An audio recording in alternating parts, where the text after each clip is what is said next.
નમસ્તે વિદ્યાર્થી મિત્રો, મારી યુટ્યુબ ચેનલ પિયુષ સેરસિયાની અંદર આપનું હાર્દિક સ્વાગત છે. જો તમને મારા વિડીયો ગમે તો લાઈક, શેર અને કોમેન્ટ કરો. અને હજી સુધી વિદ્યાર્થી મિત્રો તમે મારી ચેનલને સબસ્ક્રાઇબ ન કરી હોય તો ખાસ સબસ્ક્રાઇબ કરો અને બેલ નોટિફિકેશન ઓન કરો, જેથી કરીને તમને નવા નવા વિડીયોના નોટિફિકેશન મળતા રહે. તો ચાલો વિદ્યાર્થી મિત્રો, ધોરણ 10 જેમાં નવી સ્વાધ્યાયન પોથી આવેલી છે તેમાં વિષય છે ગુજરાતી, પાઠ 11મો શિકારીને. વિદ્યાર્થી મિત્રો, બીજી માહિતી આપી દઉં, આ માત્ર તમારી સમજ માટે છે, નહીં કે ઉતારો કરવા કે કોપી કરવા. જ્યાં તમને મુશ્કેલી પડે ત્યાં જ તમારે મારા વિડીયોનો ઉપયોગ કરવાનો છે, અથવા તમે લખેલું હોય તે તપાસવા માટે મારા વિડીયોનો ઉપયોગ કરજો. તો ચાલો જોઈએ પ્રશ્ન એ વિભાગ જે અહીંયા તમને જોવા મળે છે. તેમાં છે નીચેના જોડકા યોગ્ય રીતે જોડીને ફરીથી લખવાના છે. તો પહેલા સામે ત્રીજું આવશે અને બીજા સામે પહેલું આવશે. શિકારીને જે મૂળ સંગ્રહ છે તે કલાપીનો કે કારવ છે, જ્યારે કાશ્મીરનો પ્રવાસ કલાપીનો પ્રવાસ ગ્રંથ છે. ત્યારબાદ વિદ્યાર્થી મિત્રો, અહીંયા બ છે, નીચે આપેલા વિકલ્પમાંથી યોગ્ય વિકલ્પ પસંદ કરી ખાલી જગ્યાઓ પૂરવાની છે. તો પહેલામાં ગીતા, બીજામાં સંહાર, ત્રીજામાં સ્થૂળ અને આઠમામાં અનુષ્ટુપ આવશે. એટલે પાંચમામાં ગીત, છઠ્ઠામાં સંહાર, સાતમામાં સ્થૂળ અને આઠમામાં અનુષ્ટુપ આવશે.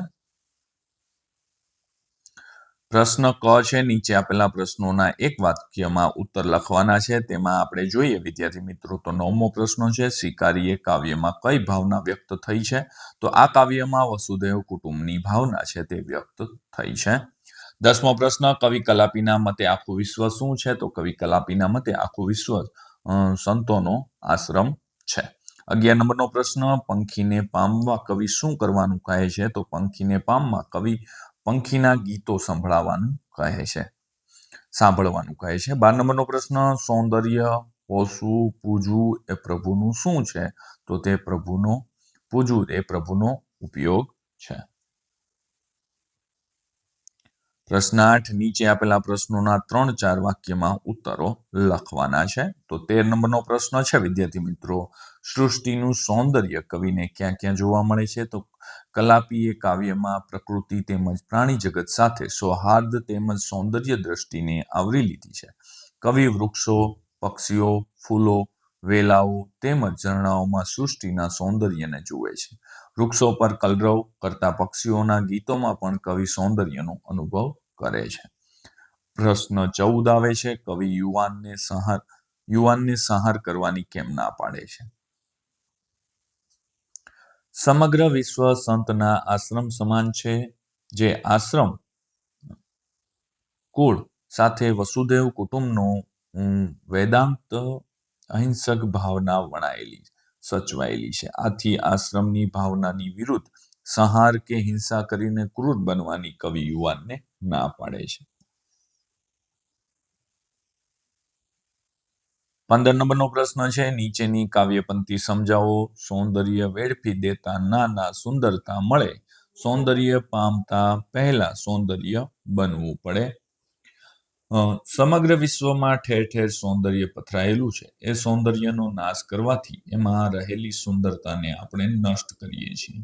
એ સુંદરતાને વેડફી દેવાની નથી હોતી. વેડફી દેવાથી આપણે એને માણી શકતા નથી. આપણે એને મન ભરીને માણવી જોઈએ, અને એ માટે તો સૌથી પહેલા આપણે સૌંદર્ય દ્રષ્ટિ કેળવવી પડે. આપણે સ્વયં સુંદર બનવું પડે.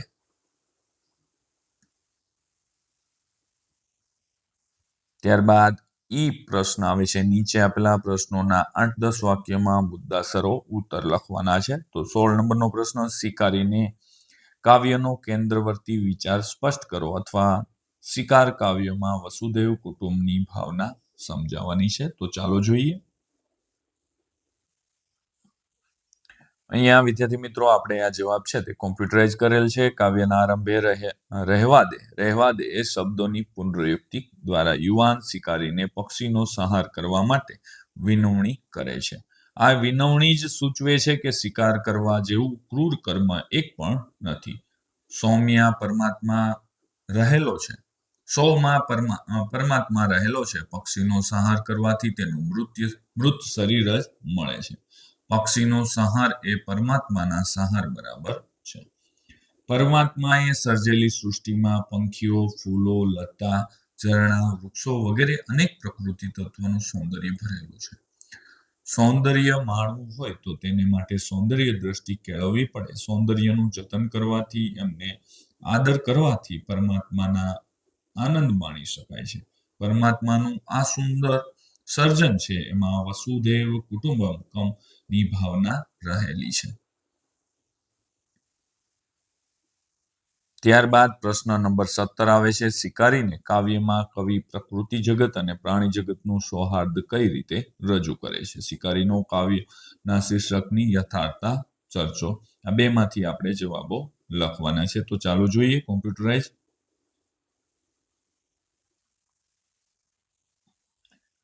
શિકારીને કાવ્ય માત્ર કવિ કલાપીનું જ નહીં પણ સમગ્ર ગુજરાતી કાવ્ય જગતનું વિશિષ્ટ કાવ્ય છે. પ્રકૃતિના તત્વો સાથે આપણે માનવો એક કેવો માનવતાભર્યો સહૃદય વર્તાવ કરવો જોઈએ એનો સંદેશ પ્રસ્તુત કાવ્યમાં છે. આમાં પંખી, ફૂલો, લતા, ઝરણા, વૃક્ષો જેવા પ્રકૃતિ જગતના તત્વોનો ઉલ્લેખ છે, પણ એને જોવા પામવાની સૌંદર્ય દ્રષ્ટિનો માનવતામાં અભાવ છે, અને એ અભાવને કારણે સ્વાર્થી દ્રષ્ટિને કારણે તે પ્રકૃતિનું સંહાર કરે છે. અહીં એ પ્રકૃતિ જેનો એક જીવંત અંશ પંખી જગત છે, અને તે પંખીનો સંહાર ન કરવાની કવિ વિનંતી કરે છે. પંખી જગત સાથે માનવે સૌહાર્દ, સહૃદયતા કે મૈત્રીતા પૂર્ણ વ્યવહાર નથી. પંખી જેમ પ્રકૃતિનું અભિન્ન અંગ છે, એમ આપણે માનવો પણ પ્રકૃતિના તત્વ છીએ. માનવનો સંહાર એ પરમાત્માનો સંહાર છે, એમ પંખીનો સંહાર એ પણ પરમાત્માનો સંહાર છે. આમ સ્વીકારીને કાવ્યમાં કવિ પ્રકૃતિ જગત તેમજ પ્રાણી જગત વચ્ચે સૌહાર્દપૂર્ણ વ્યવહારની અપેક્ષા રાખે છે. ત્યારબાદ વિભાગ સી આવે છે. વ્યાકરણ વિભાગ છે. આપેલા વિકલ્પમાંથી સાચો વિકલ્પ પસંદ કરવાનો છે. પહેલામાં સુંદર, બીજામાં ફૂલડું અને ત્રીજામાં વિશ્વ આવશે.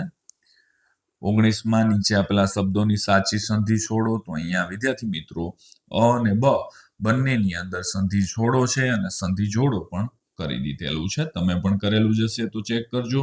વિદ્યાર્થી મિત્રો, તમને જો મારો આ વિડીયો સારો લાગ્યો હોય તો તમારા બીજા મિત્રોને શેર કરવાનું ભૂલતા નહીં. 20 નંબરનો પ્રશ્ન. નીચેના શબ્દોના સમાન કૌંસમાંથી શોધીને ઓળખાવાનો છે.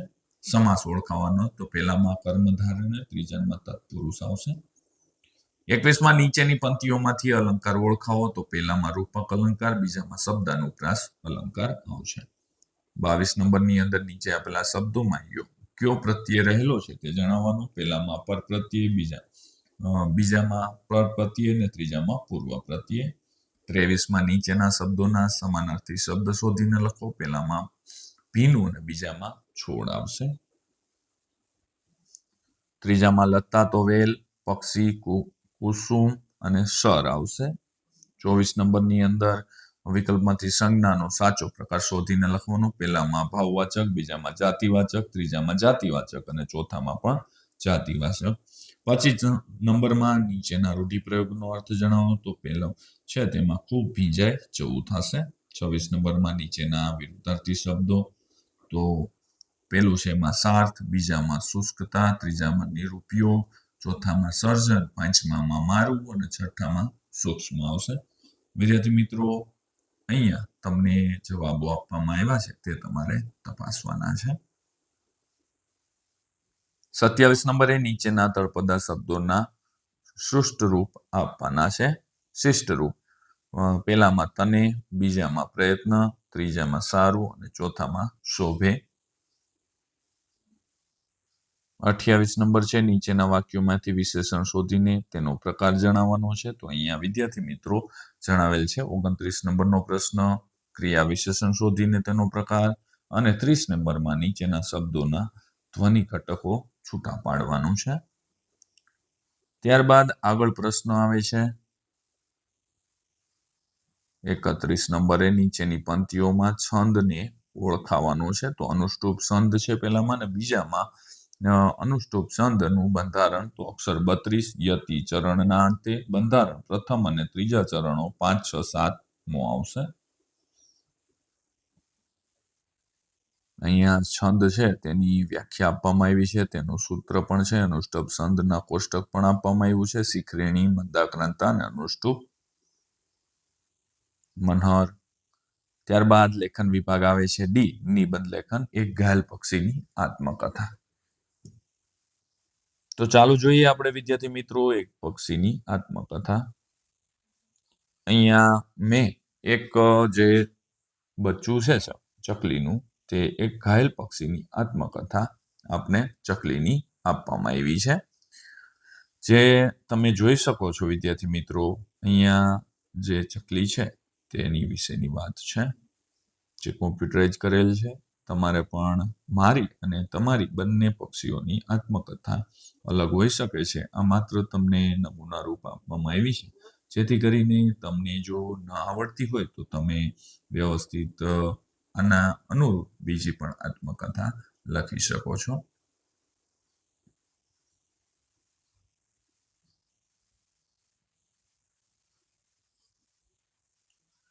ત્યારબાદ આવે છે અહેવાલ લેખન. તમારી શાળામાં યોજાયેલ વિશ્વ પર્યાવરણ દિવસની ઉજવણી અંગેનો અહેવાલ આશરે 100 શબ્દોમાં લખવાનો છે. તો આપણે પણ વિદ્યાર્થી મિત્રો આપણે કોમ્પ્યુટરાઇઝ જોઈએ. અહીંયા શાંતિનગર અને તારીખ છે 10/6/25 જૂન મહિનાની અંદર વૃક્ષારોપણ અમારી શાળામાં યોજાયેલો, તો તેના વિશેનો અહીંયા અહેવાલ આપવામાં આવેલો છે. ત્યારબાદ તમે જોવો છો કે અમે 25 ખાડાઓ તૈયાર કરેલા હતા, તેના પોસ્ટરો લગાવેલા હતા. એક બાળ, એક ઝાડ, વૃક્ષ જતન, આવા બધા પોસ્ટરો પણ લગાવેલા હતા. અમારા ટ્રસ્ટી પિયુષભાઈ પટેલના હસ્તે વૃક્ષારોપણ દિન નિમિત્તે ઉદ્ઘાટન વિવિધ વિધિ કરવામાં આવી. તેમનું ટૂંકું પ્રવચન પણ આપવામાં આવ્યું. આ રીતે તમે તમારી શાળાની અંદર યોજાયેલો હોય કાર્યક્રમ તેના વિશે લખી શકો છો. વિદ્યાર્થી મિત્રો, આ નમૂનારૂપ છે, નહીં કે ઉતારો કરવા કે કોપી કરવા. જ્યાં તમને મુશ્કેલી પડતી હોય ત્યાં તમારે આ છે ઉપયોગ કરવાનો છે. અહીંયા વિદ્યાર્થી મિત્રો વિડીયો પૂર્ણ થાય છે. જો તમને મારો આ વિડીયો સારો લાગ્યો હોય તો લાઈક કરજો, શેર કરજો અને કોમેન્ટ કરજો. અને હજી સુધી વિદ્યાર્થી મિત્રો તમે મારી ચેનલને સબસ્ક્રાઇબ ન કરી હોય તો ખાસ સબસ્ક્રાઇબ કરો અને બેલ નોટિફિકેશન ઓન કરો, જેથી કરીને તમને નવા વિડીયોના નોટિફિકેશન મળતા રહે. તો ચાલો વિદ્યાર્થી મિત્રો, હવે મળીશું આપણે નેક્સ્ટ વિડીયોની અંદર. આવજો.